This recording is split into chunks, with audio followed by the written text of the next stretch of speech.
یہ بات سمجھ لیجیے، اگر دودھ کے اندر زمزم کا پانی بھی ملا دیا جائے تب بھی دودھ خالص نہیں رہے گا۔ اگر دین کے اندر نیک سے نیک آدمی کی بات کو بھی ملا دیا جائے تب بھی اسلام خالص نہیں رہے گا۔ اس لیے ادھر ادھر کی باتیں نہ سنیں کہ جی حج پہ جانے سے پہلے اپنے محلے کی کسی یتیم بچی کی شادی کروا کے جائیں، حج پہ جانا ہے تو کسی غریب کی مدد کر کے جائیں، یا یہ کہتے ہیں کہ جو حج پہ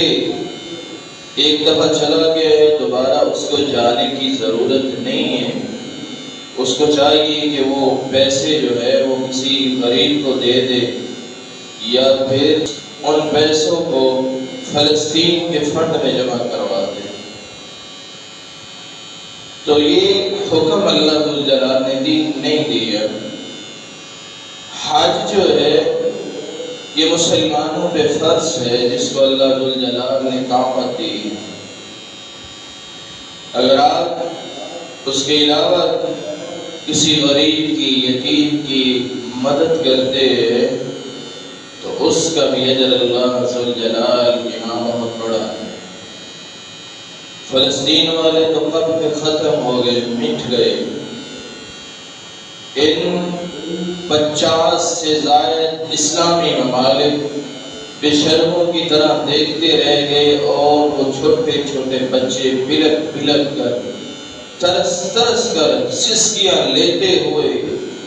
چھوٹے چھوٹے بچے مرد اور عورتیں ختم ہو گئے۔ کیا وجہ تھی کہ اللہ نے ان کے ایمان کو کمزور کر دیا، ان ظالم حکمرانوں کے دلوں پہ اللہ ذوالجلال نے مہرے لگا دی، ان کی آنکھوں کو اندھا کر دیا گیا، ان کے کانوں کو بہرا کر دیا گیا ہے، کوئی بات حق کی ان کے کانوں تک پہنچتی نہیں ہے، ان کے دلوں پہ اثر نہیں کرتی، اور ان کو اپنی عیاشیوں کے اڈے چلانے سے فرصت نہیں ہے، اور لذیذ اور عمدہ کھانے سے ان کو فرصت نہیں ہے۔ اللہ ذوالجلال ان کو ہدایت نصیب فرمائے۔ قرآن مجید میں اللہ ذوالجلال فرماتے ہیں وَلِلَّهِ عَلَى النَّاسِ حِجُّ الْبَيْتِ مَنِ اسْتَطَاعَ إِلَيْهِ سَبِيلًا۔ وہ لوگ جن کو اللہ ذوالجلال نے صحت اور تندرستی سے نوازا ہے اور ان کے پاس مال بھی ہے، اللہ نے دولت بھی دی ہے، تو ان کو چاہیے کہ وہ حج کے لیے بیت اللہ کے گھر پہنچے۔ یہ بہت بڑی سعادت ہے کہ جو انسان اللہ ذوالجلال کے گھر جاتا ہے ہر کسی کو یہ نصیب نہیں ہوتا، نصیب اس کو ہی ہوتا ہے جس پہ اللہ ذوالجلال کی رحمتیں اور برکتیں ہوتی ہیں۔ ابراہیم علیہ السلام اور رب تعالی کے خلیل جب اللہ ذوالجلال کا گھر تعمیر کر رہے تھے، جب اس گھر کو تعمیر کر لیا تو پھر اللہ رب العزت فرماتے ہیں اے میرے خلیل وَأَذِّنْ فِي النَّاسِ بِالْحَجِّ، اب اعلان کرو کہ لوگ حج کے لیے بھی آئیں، میرا گھر تو تعمیر کر لیا، اب اعلان کریں کہ لوگ حج کے لیے بھی آئیں۔ تو ابراہیم علیہ السلام فرماتے ہیں مَا يَبْلُغُ صَوْتِي، اے اللہ میں آواز لگاؤں گا تو میری آواز کہاں تک جا سکتی ہے؟ چاروں طرف مکہ کی بلند و بالا بڑی بڑی پہاڑیاں ہیں اور میں ان پہاڑیوں کے اندر تیرا اعلان کروں گا تو میری آواز کہاں تک جا سکتی ہے؟ تو اللہ ذوالجلال نے اپنے خلیل پیغمبر ابراہیم علیہ السلام سے کہا کہ میرے خلیل پریشان نہ ہو، اذن وعلی البلاغ، اے میرے پیغمبر آواز لگانا تیرا کام ہے، اعلان کرنا تیرا کام ہے، اور اس کو دنیا کے کونے کونے تک پہنچانا ہماری ذمہ داری۔ آج یہی بات ہے، اسی وجہ سے وہ ابراہیم علیہ السلام جو رب کے خلیل ہیں مکہ کی پہاڑیوں کے اندر اعلان کرتے ہیں کہ لوگوں حج کے لیے آؤ، اور اس اعلان کو آج اللہ ذوالجلال نے دنیا کے کونے کونے تک پہنچا دیا ہے۔ ہر وہ مسلمان جس نے کلمہ پڑھا ہوا ہے لا الہ الا اللہ محمد رسول اللہ، مسلمان ہے، کلمہ پڑھا ہے، دنیا کے کسی بھی کونے میں اگر وہ ہے تو اس کو پتہ ہے کہ یہ حج اسلام کا ایک رکن ہے، ارکان اسلام میں سے ہے، ارکان اسلام میں سے کسی ایک چیز کا بھی اگر کوئی انکار کر دیتا ہے تو وہ دائرہ اسلام سے ہی خارج ہوتا ہے۔ تو آج وہ مسلمان جس نے کلمہ پڑھا ہوا ہے اس کو پتہ ہے کہ حج اسلام کا رکن ہے، جس کو اللہ ذوالجلال نے صحت و تندرستی دی ہے، اس پہ یہ حج فرض ہے۔ اس کو چاہیے کہ وہ اللہ ذوالجلال کے گھر کی زیارت کرے۔ وَأَذِّن فِي النَّاسِ بِالْحَجِّ يَأْتُوكَ رِجَالًا وَعَلَى كُلِّ ضَامِرٍ يَأْتِينَ مِنْ كُلِّ فَجٍّ عَمِيقٍ۔ اللہ ذوالجلال نے اپنے خلیل پیغمبر کو کہا کہ اعلان کرو کہ لوگ اب حج کے لیے آئیں، چاہے گھوڑوں پہ بیٹھ کے آئیں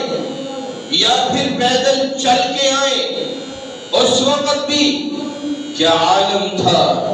کہ لوگ پیدل چل کے حج کے لیے آیا کرتے تھے، ایران اور عراق سے، شام اور لبنان سے لوگ پیدل چل کر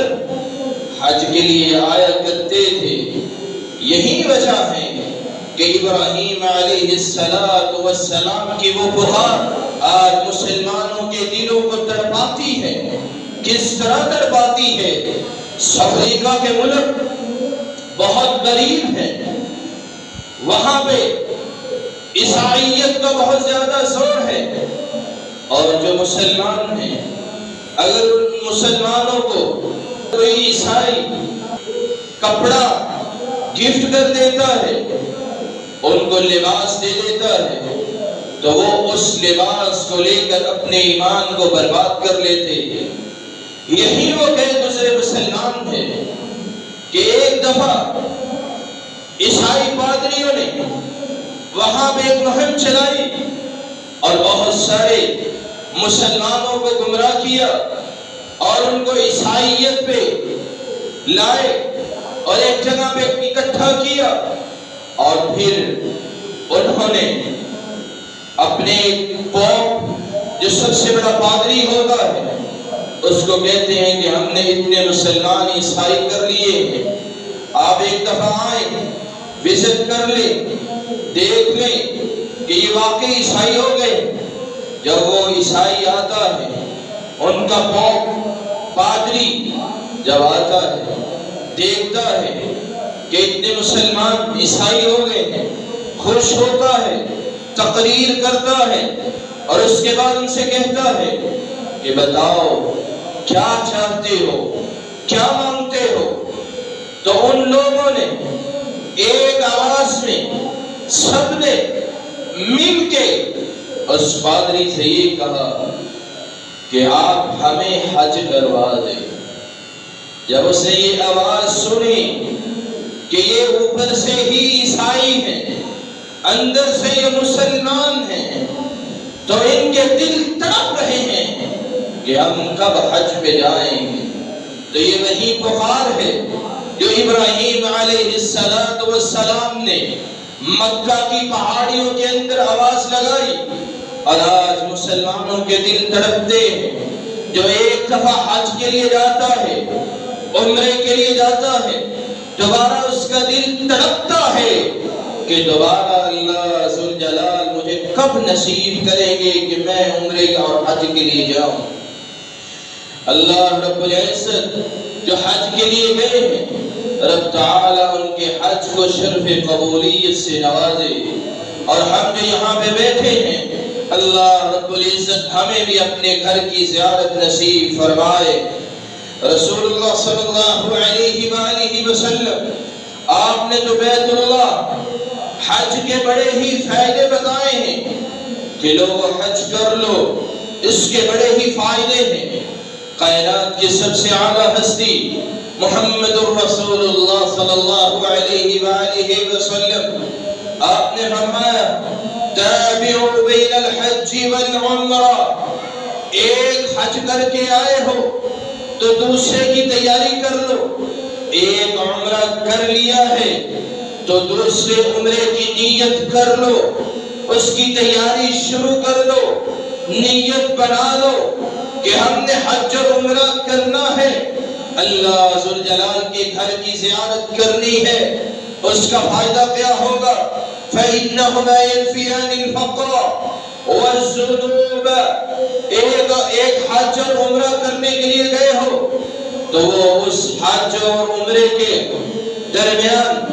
جتنے بھی گناہ انسان نے کیے ہیں اللہ ذوالجلال اس کے گناہوں کو معاف فرما دیتے ہیں۔ ایک حج کے لیے آئے اور دوسرے حج کے لیے گئے ہو، اللہ رب العزت تمہارے گناہوں کو ختم کر دے گا، اور فرمایا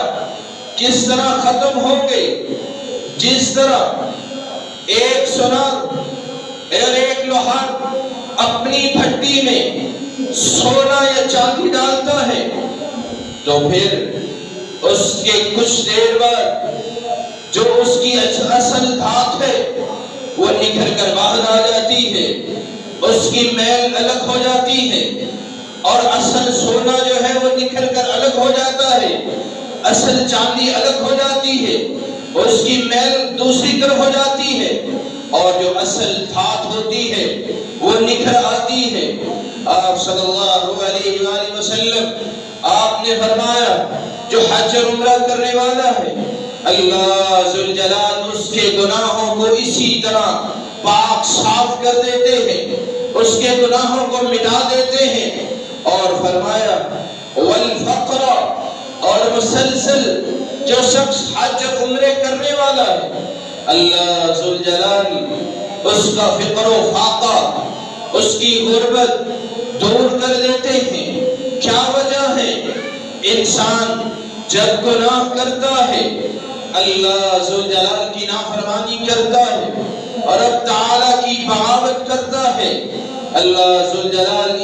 انسان کے رزق کو کم کر دیتے ہیں، اور جب انسان حج یا عمرہ کرتا ہے رب تعالیٰ اس کی رزق کی فراوانی کر دیتے ہیں، اس کے لیے رزق کے دروازے کھول دیتے ہیں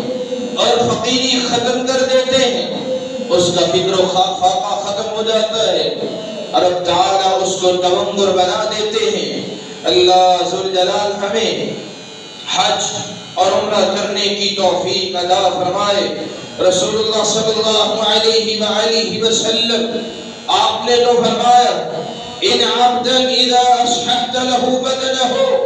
جس بندے کو اللہ ذوالجلال نے صحت اور تندرستی سے نوازا ہے،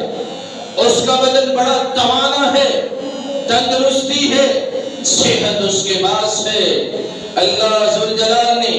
بیماریوں سے اس کو پاک رکھا ہوا ہے، صحت اور تندرستی دی ہوئی ہے، وَأَوْسَعْتُ عَلَيْهِ رِزْقًا،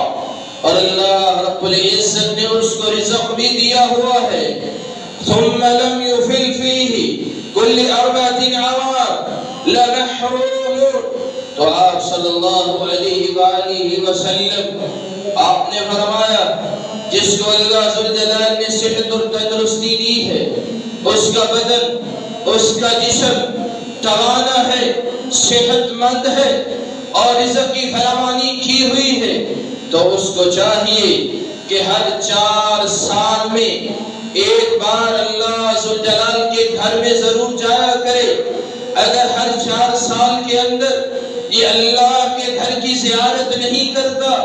صحت تندرستی بھی ہے، رزق بھی ہے، مال و دولت بھی ہے، لیکن اللہ کے گھر نہیں جاتا، لَمَحْرُومٌ، یہ اللہ ذوالجلال کی رحمتوں سے محروم ہے، رب تعالیٰ کی رحمتوں سے محروم ہے۔ اللہ رب العزت ہمیں اپنے گھر کی زیارت نصیب فرمائے۔ تو یہ زیارت نصیب والوں کو ملتی ہے، رب کا گھر دیکھنے کو نصیب سے ملتا ہے، اور ہر وہ لوگ جو بڑے بڑے یورپ کے ٹور کرنے والے ہیں ان کو نصیب نہیں ہوتا۔ اور یہ سمجھنا چاہیے ایک مسلمان کو کہ زندگی کا پتہ نہیں ہے، نہ جانے کب ختم ہو جائے۔ اللہ نے یہ زندگی دی ہے تو اس زندگی کے اندر اللہ ذوالجلال کے گھر کی زیارت کر لی جائے، تو اس سے بڑی خوش بختی کی بات اور کیا ہو سکتی ہے۔ لاہور کی ایک بہت بڑی کمپنی کے ڈائریکٹر، اس کو ایک شخص کہتا ہے کہ آپ نے یورپ کے بڑے بڑے ٹور کر لیے ہیں، آپ حج اور عمرے کے لیے بھی وقت نکالے۔ تو وہ کہتا ہے کیا بتاؤں کہ میرے پاس وقت ہی نہیں ہے، ٹائم ملتا ہی نہیں ہے، میں کیسے اور حج اور عمرے کے لیے جاؤں۔ لیکن کچھ دن کے بعد وہ شخص فوت ہو جاتا ہے اور اس کے بیٹے اس کی میت پہ کھڑے ہو کے بڑے فخر سے یہ اعلان کرتے ہوئے نظر آتے ہیں کہ ہمارے والد نے لندن کے 135 ٹور کیے ہیں۔ تو یاد رکھے یہ یورپ کے بڑے بڑے ٹور اور یہ سیر سپاٹے آپ کو جنت کی طرف نہیں لے جا سکتے۔ اللہ ذوالجلال سے آپ کا تعلق نہیں مل سکتا جب تک آپ خود اللہ رب العزت کی طرف نہیں لوٹتے، رب کے ساتھ اپنا تعلق نہیں بناتے۔ امام ترمذی رحمہ اللہ تعالی، ان کی ایک حدیث کی بہت بڑی کتاب ہے جامع ترمذی، وہ اپنے کتاب میں لکھتے ہیں کہ ان کے استاد ابن ابی عمر رحمہ اللہ تعالی، انہوں نے اپنی زندگی میں 70 پیدل حج کیے ہیں۔ آج اندازہ لگائیں، مسلمان ذرا سی گرمی برداشت نہیں ہوتی، ذرا سا دھوپ میں کھڑا ہو جائے، بھاگ کے چھاؤں میں چلا جاتا ہے کہ مجھے دھوپ لگ گئی ہے۔ تو کس طرح کے لوگ تھے جو پیدل چل کے 70 حج کرتے ہیں۔ اگر پہلا حج 20 سال کی عمر میں بھی کیا ہوگا تو آخری حج 90 سال کی عمر میں انہوں نے پیدل کیا۔ اندازہ لگائیں مسلمانوں، آج ہمارے اندر ایمان کی کمزوری آ گئی، ہم نے اسلام کے اوپر عمل کرنا چھوڑ دیا۔ اسلام کیا کہتا ہے، دین کیا کہتا ہے، ہم اپنی رائے کو مقدم کر لیتے ہیں کہ ہم جو رائے پیش کر رہے ہیں یہ سب سے بہترین رائے ہے، اور یہ نہیں سمجھتے اسلام کیا کہتا ہے، محمد مصطفیٰ صلی اللہ علیہ وآلہ وسلم کا فرمان کیا کہتا ہے۔ عمر فاروق رضی اللہ تعالی عنہ اپنی خلافت میں 10 سال قافلہ لے کر حج کی طرف روانہ ہوئے۔ حضرت عثمان رضی اللہ تعالی عنہ کا دور آتا ہے، 9 سال مسلسل حج کے لیے قافلہ لے کر چلتے ہیں۔ حضرت علی رضی اللہ تعالی عنہ کا دور آیا، جنگ و جدل میں گزر جاتا ہے۔ حضرت حسن رضی اللہ تعالی عنہ، ان کا دور آیا، 25 حج انہوں نے پیدل چل کر کیے، مکہ گئے، وہاں پہ حج کیا، اللہ رب العزت کی سعادت حاصل کی، رسول اللہ صلی اللہ علیہ وآلہ وسلم آپ نے فرمایا العمرۃ الی العمرہ کفارۃ لما بینہما والحج المبرور لیس له جزاء الا الجنہ. ایک عمرے سے دوسرے عمرے تک اللہ ذوالجلال اس کے لیے کفارہ بنا دیتے ہیں، اس کے گناہوں کو ختم کر دیتے ہیں. کفارۃ لما بینہما والحج المبرور، اور وہ حج مبرور جو گناہوں سے پاک اور نیکیوں سے لبریز ہے. لیس له جزاء الا الجنہ، اس کا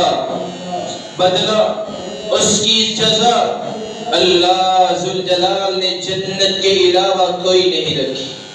جو حج کر لیتا ہے، حج مبرور کا بدلہ، حج مبرور کی جزا،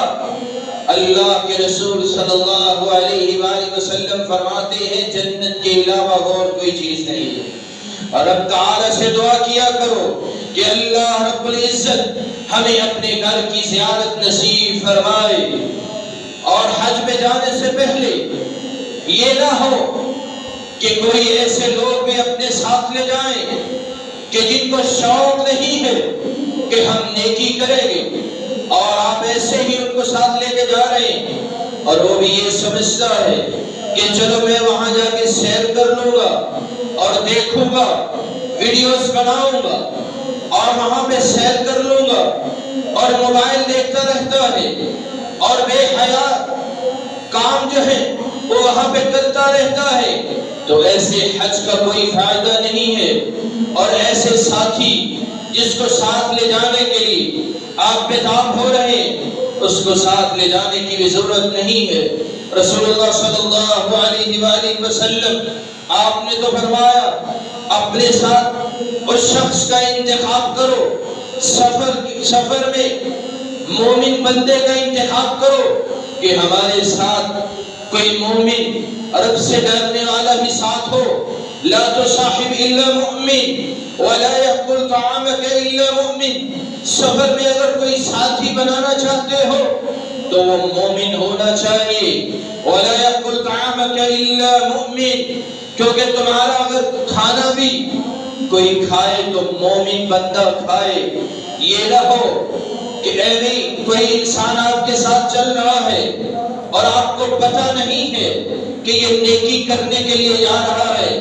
یا اپنی عیاشی کے لیے جا رہا ہے. اس لیے سب سے پہلے اس شخص کو دیکھے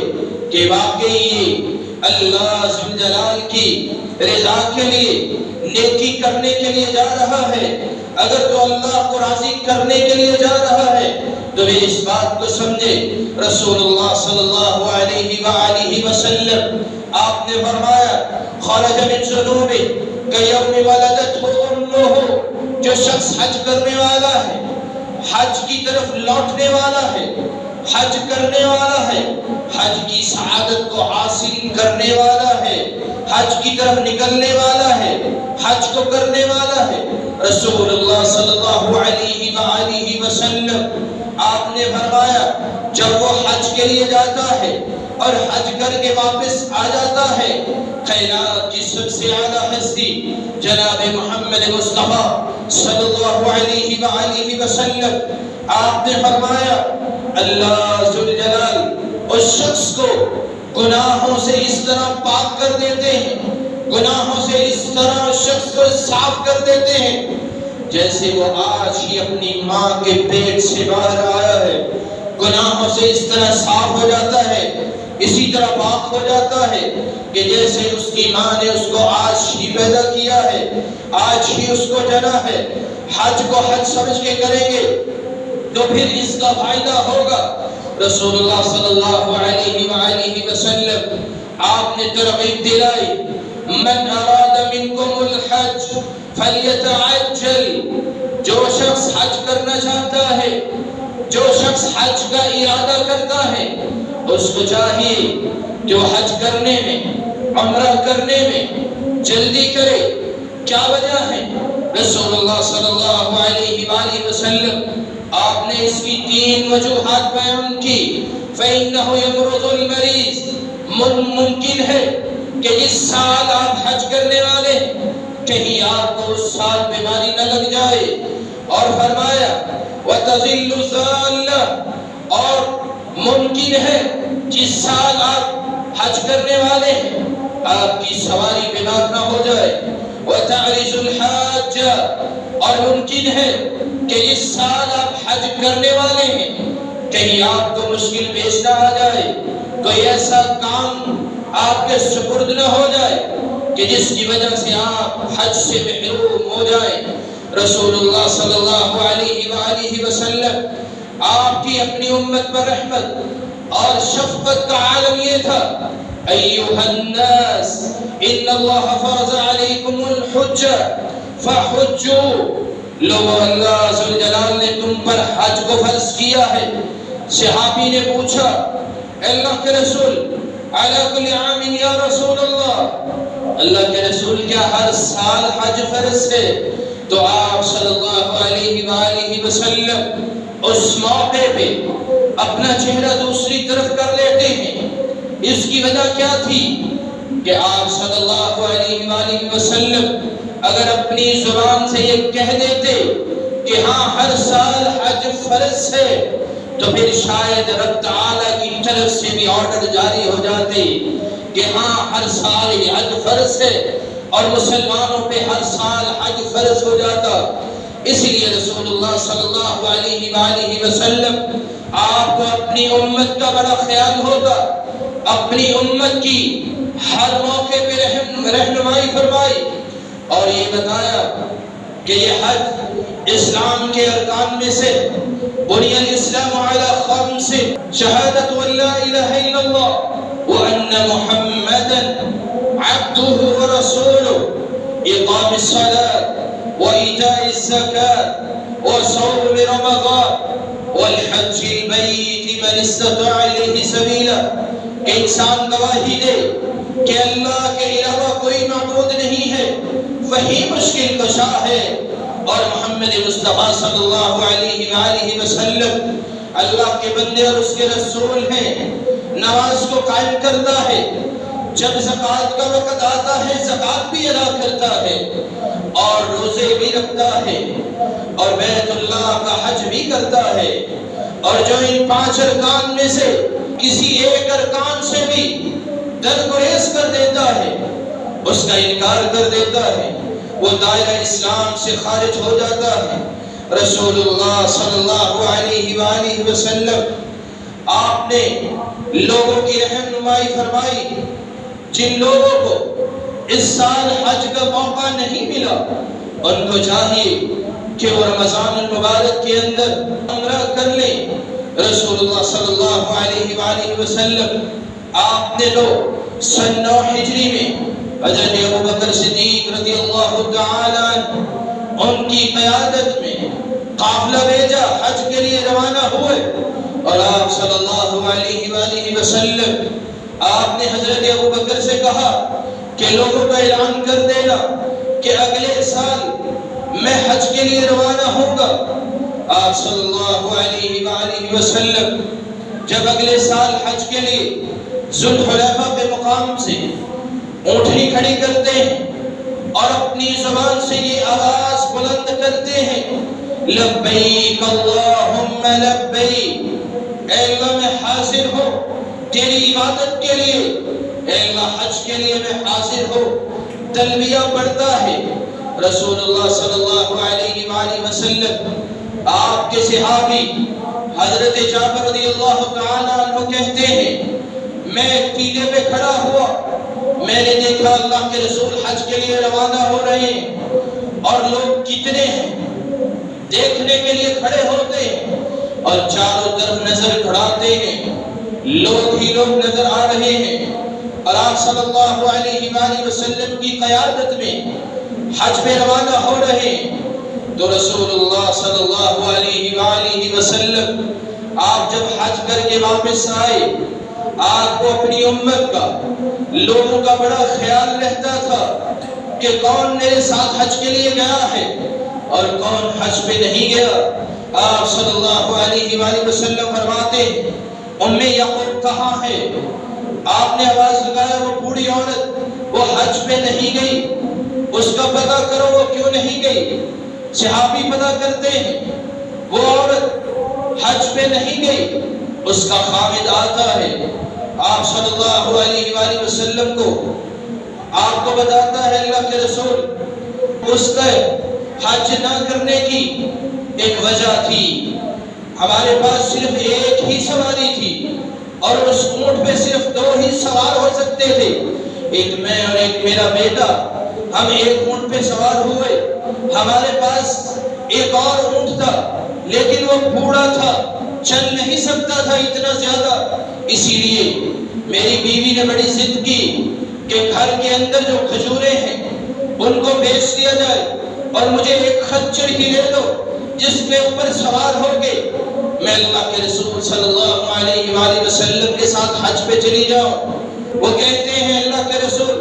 وہ ہمارے گھر کے اندر پورے 1 سال کا راشن تھا، اگر اس کو بیچ دیتے تو واپس آ کر کیا کھاتے، اس لیے ہم نے اس کو نہیں بیچا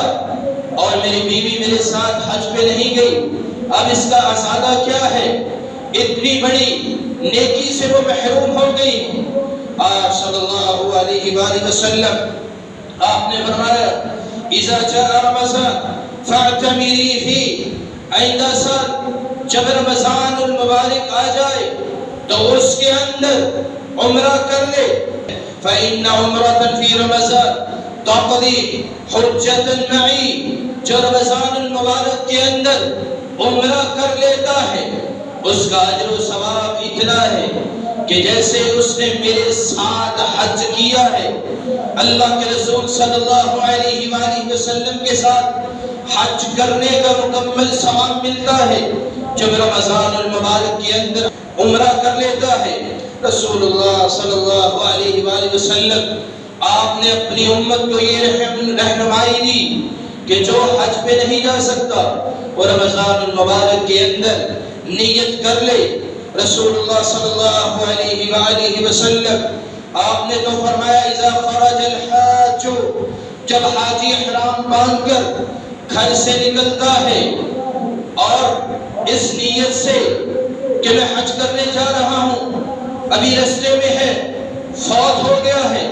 جہاز پہ نہیں چڑھا، سواری پہ ہے، اس کی جان نکل گئی ہے، فوت ہو چکا ہے، آپ صلی اللہ علیہ وآلہ وسلم آپ نے فرمایا ابھی وہ مکہ نہیں پہنچا، حج کے لیے نکلا ہے، فوت ہو گیا ہے، اللہ رب العزت کے فرشتے قیامت تک اس کے لیے وہ حج لکھتے رہیں گے کہ یہ حج کے لیے نکلا ہے۔ ومن خرج معتمرا، اور جو عمرے کی نیت سے اپنے گھر سے نکلا ہے، سواری پہ نہیں چڑھا، فوت ہو گیا ہے، آپ صلی اللہ علیہ وآلہ وسلم فرماتے ہیں اس نے عمرے کی نیت کی ہے، عمرے کے لیے جا رہا ہے، آپ صلی اللہ علیہ وسلم فرماتے ہیں تا قیامت اللہ ذوالجلال کے فرشتے اس کے لیے لکھتے رہیں گے کہ یہ شخص عمرے کے لیے جا رہا ہے، یہ شخص حج کے لیے نکلا ہے، حج کے لیے جا رہا تھا، اور اللہ ذوالجلال کا تلبیہ پڑھتا ہے لبیک اللہم لبیک، قیامت تک اللہ ذوالجلال کے فرشتے اس کے لیے وہ حج لکھتے رہیں گے، حج کرتا رہے گا، اس کا اجر و ثواب لکھتے رہیں گے۔ آپ صلی اللہ علیہ وآلہ وسلم آپ نے تو یہ بھی بتا دیا جو حج کی نیت کر لیتا ہے اور حج کے لیے نکلتا ہے، اللہ ذوالجلال اس کو اجر و ثواب سے نواز دیتے ہیں۔ کائنات کی سب سے اعلیٰ ہستی محمد مصطفیٰ صلی اللہ علیہ وآلہ وسلم آپ حج کے لیے روانہ ہوئے، اور ایک شخص جو آپ کے ساتھ حج پہ گیا تھا اونٹ سے گرتا ہے، اس کی گردن ٹوٹ جاتی ہے، وہیں پہ فوت ہو جاتا ہے۔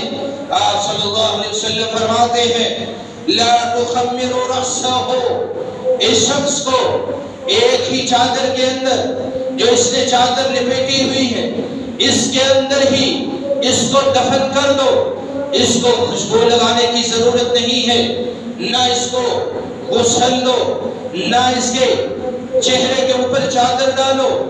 اس کو نہ خوشبو لگاؤ، اسی چادر کے اندر اس کو دفن کر دو۔ آپ صلی اللہ علیہ وسلم فرماتے ہیں فَإِنَّهُ يُبْعَثُ يَوْمَ الْقِيَامَةِ مُلَبِّيًا، قیامت کے دن جب یہ قبر سے اٹھے گا اسی طرح اللہ رب العزت کی طرف آئے گا تو یہ لبیک اللہم لبیک پڑھتا ہوا یہ آئے گا میدان محشر کی طرف۔ اللہ رب العزت ہمیں بھی حج کرنے کی توفیق عطا فرمائے اور ہمارے دلوں میں حج اور عمرے کی یہ لذت اور خوشی یہ پیدا فرمائے اور نیت کرنے کی توفیق عطا فرمائے کہ ہم بھی اگر اللہ ذوالجلال نے طاقت دی تو حج اور عمرے کے لیے جائیں گے۔ کائنات کی سب سے اعلیٰ ہستی محمد مصطفیٰ صلی اللہ علیہ وآلہ وسلم آپ کے پاس صحابی آتا ہے، پوچھتا ہے ای الاعمال افضل، اللہ کے رسول سب سے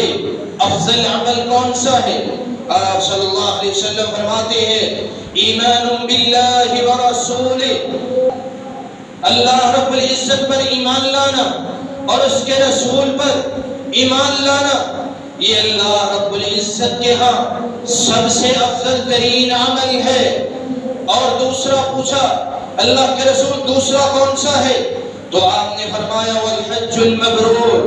جو حج کر لیتا ہے حج مبرور یہ افضل ترین عمل ہے۔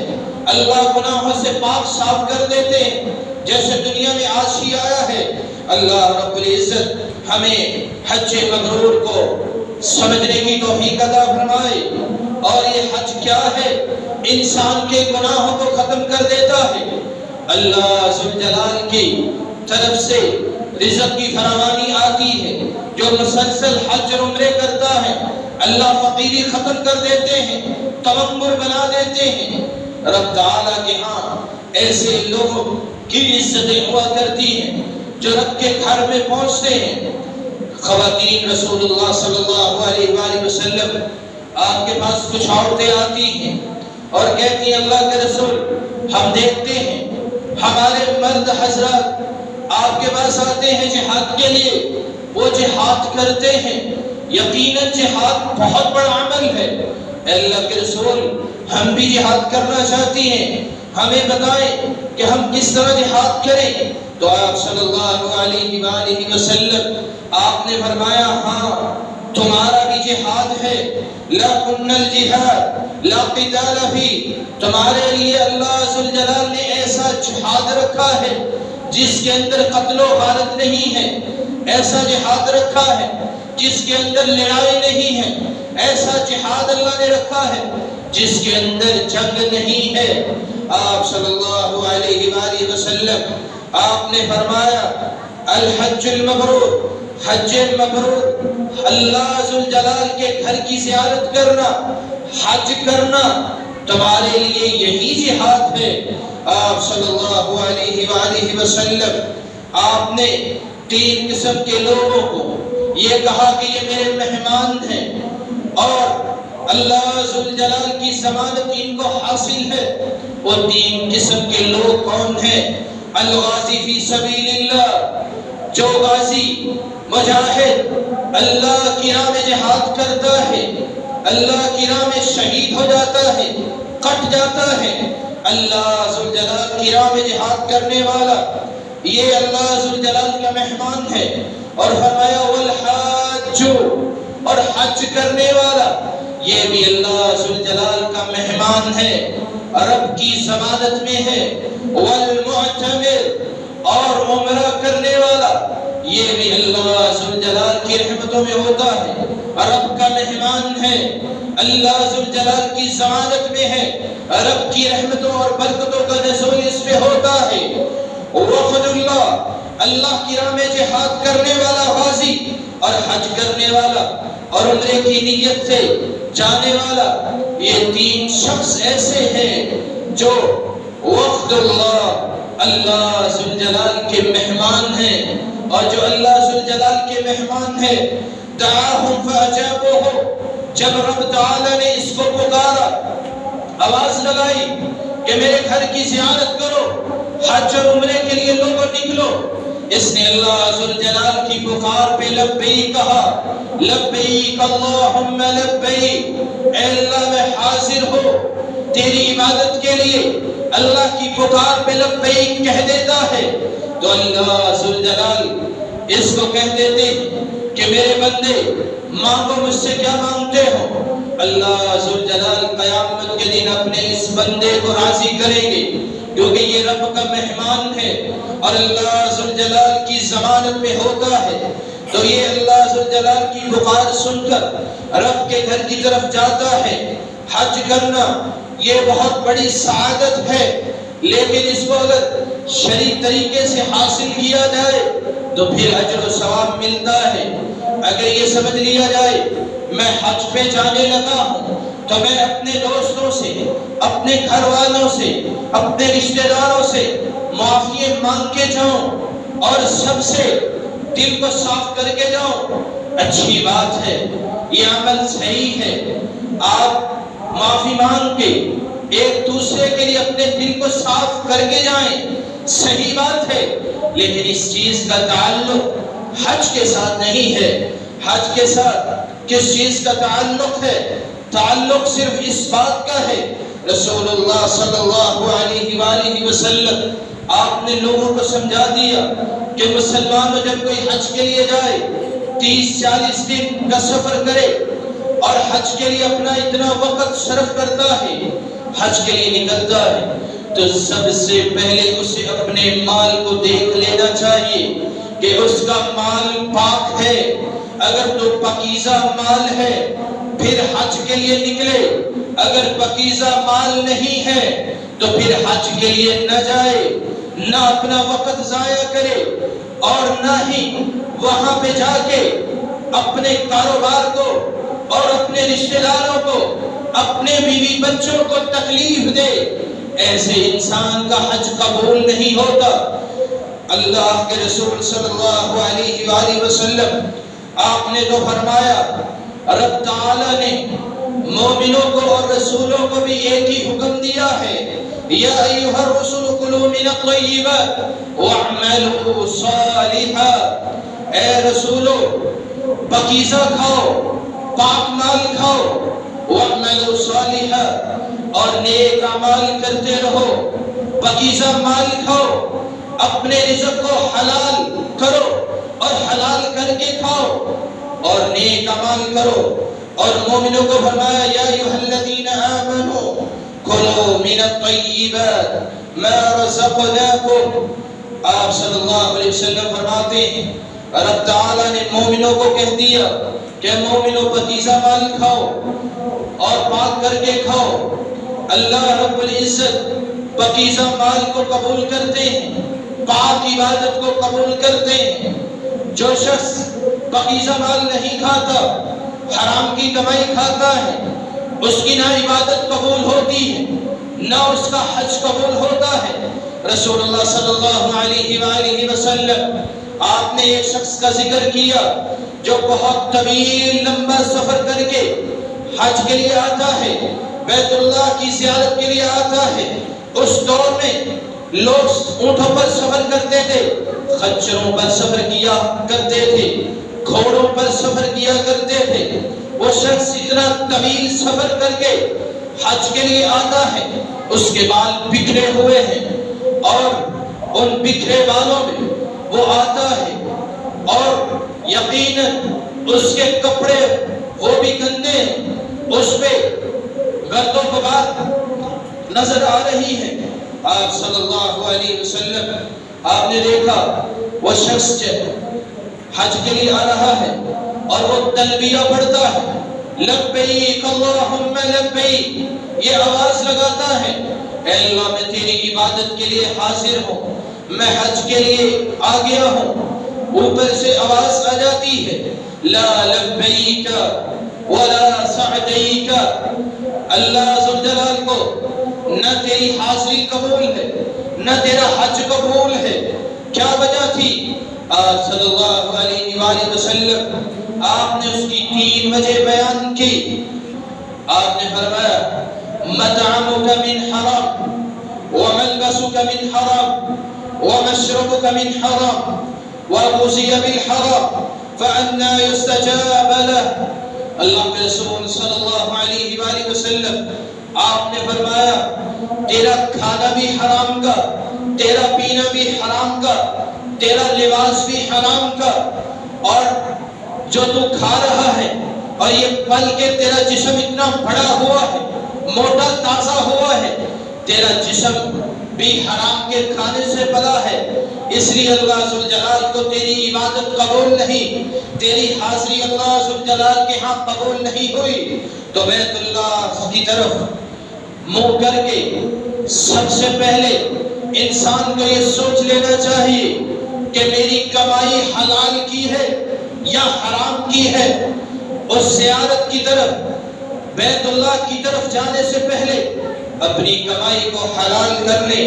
رسول اللہ صلی اللہ علیہ وآلہ وسلم آپ نے بیت اللہ کی طرف حج اور عمرے کی طرف جانے کے لیے 3 شرطیں بیان کی ہیں۔ 2 شرطیں تو یہ ہیں کہ انسان صحت مند ہو، تندرستی اس کے پاس موجود ہو، اور پھر اس کے پاس مال بھی موجود ہو، پھر وہ بیت اللہ کی طرف جائے۔ اور تیسری شرط آپ صلی اللہ علیہ وآلہ وسلم آپ نے عورتوں کے لیے بیان کی، لا تسافر مرأة 3 أيام وتحج إلا ومعها زوجها، کوئی بھی عورت 3 دن کا سفر اکیلی نہیں کر سکتی، 3 دن کا سفر اکیلی نہیں کر سکتی۔ کیا وجہ ہے کہ اس دور کے اندر ایک اونٹ 30 کلومیٹر کا سفر طے کرتا تھا، اور آج کے حساب سے 90 کلومیٹر کا سفر کوئی بھی عورت اپنے محرم کے بغیر سفر نہیں کر سکتی، اس کا محرم ساتھ ہوگا پھر ہی سفر کو کر سکتی ہے۔ چاہے حج کے لیے، آج تو حج کے لیے لوگوں نے بڑی پالیسیاں نکال دی ہیں کہ عورت اکیلے بھی حج کے لیے جا سکتی ہے، اس کا شوہر ہونا ضروری ہے، اس کا بھائی یا اس کا چچا کوئی بھی گھر سے اس کے ساتھ اس کا محرم، اس کا ہونا اس کے ساتھ ضروری ہے، اور اگر اس کا محرم ساتھ نہیں ہوتا تو اس کے لیے پھر اس عورت پر حج فرض نہیں رہے گا، اس کے اوپر حج ثابت ہو جائے گا۔ اللہ رب العزت ہمیں حج کی نیت کرنے کی توفیق عطا فرمائے، اور حج جیسی نعمت سے ہمیں رب تعالی مالا مال فرمائے۔ اور آج ہم مسجد کے اندر جمع ہیں، رب تعالی ہمیں اپنے گھر کی زیارت بھی نصیب فرمائے۔ وآخر دعوانا الحمدللہ رب العالمین۔